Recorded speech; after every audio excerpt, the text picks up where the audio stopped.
মিটফোড়ের ঘটনা শুধুমাত্র একটি বিচ্ছিন্ন ঘটনা নয়।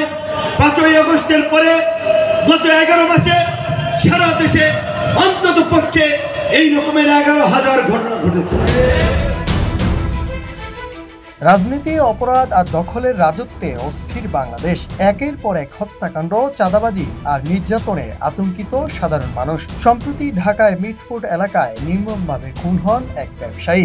আর এই ঘটনাকে কেন্দ্র করে গণ অধিকার পরিষদের সভাপতি নূর হক নূর অভিযোগ করেছেন, গত 11 মাসে দেশ জুড়ে ঘটেছে অন্তত 11,000 হত্যাকাণ্ড।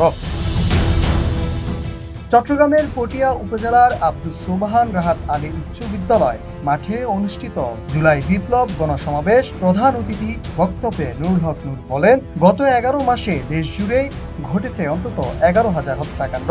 তিনি বলেন, মিটফোর্ডের ঘটনা এক বিচ্ছিন্ন ঘটনা। বান্ডেল থাকলে প্রতি সেনমানিতে টাকা বাঁচবে।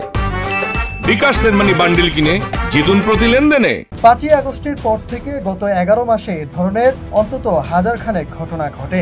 এমন হাজারো নির্মম ঘটনা প্রতিদিনই দামাচাপা পড়ে যাচ্ছে জেলা উপজেলায়, গ্রামগঞ্জে। গণমাধ্যমের ভূমিকা নিয়েও প্রশ্ন তুলেছেন নূর হক নূর। তিনি বলেন, জনগণের পক্ষে না দাঁড়িয়ে দেশের কয়েকটি দলের পক্ষে অবস্থান নিয়ে আবারও দেশে ফেসিবাদ প্রতিষ্ঠা করা হচ্ছে।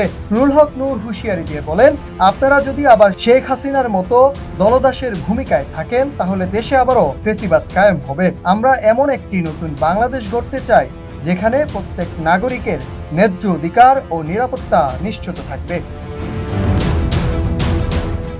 সমাবেশে বিএনপির সমালোচনা করে তিনি অভিযোগ করেন, 5 আগস্টের পর বিএনপি ও নিজের দলের কর্মী সহ হাজারো বেশি মানুষকে হত্যা করেছে। ক্ষমতায় আসার আগে তারা সন্ত্রাস, চাঁদাবাজি আর লুটপাটের রাজত্ব কায়েম করছে। বিএনপি যদি তাদের এই আচরণ বন্ধ না করে ভবিষ্যতে তাদের শাসন আওয়ামী লীগের সময়কেও ছাড়িয়ে যেতে পারে। কোটা সংস্কার আন্দোলন থেকে গড়ে ওঠা জুলাই বিপ্লবের প্রসঙ্গ টেনে নূর হক নূর বলেন, এই গণজাগরণেই শেখ হাসিনাকে ক্ষমতা ছাড়তে বাধ্য করেছিল। জুলাই বিপ্লব কোনো হঠাৎ ঘটনা নয়, এটি কোটা সংস্কার আন্দোলনের ধারাবাহিকতা। এই আন্দোলনের মাধ্যমেই দেশের মানুষ স্বৈরাচারী সরকারকে বিদায় জানাবে। নাহিদ হাসান, ইত্তেফাক।